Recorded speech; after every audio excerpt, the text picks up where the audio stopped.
Burgemeester Weerwind, er is vandaag natuurlijk iets verschrikkelijks gebeurd. Kunt u daar iets over vertellen?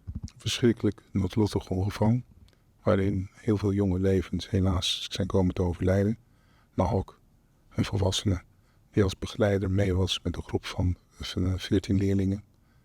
En we hebben net ook vernomen dat een van de kinderen, 4 zwaar gewonden. En van een van de 4 zwaar gewonde kinderen is er 1 komen te overlijden.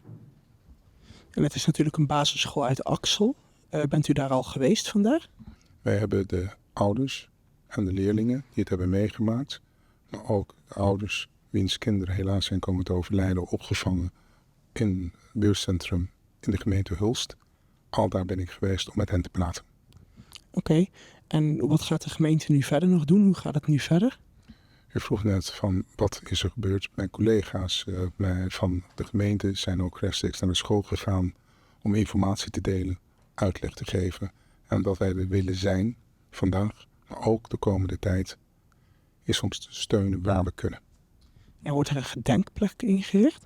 Maar dat zijn zaken allemaal voor later. In eerste instantie moeten we dit grote verlies, dit ernstige ongeluk wat gebeurd is, maar een plek geven.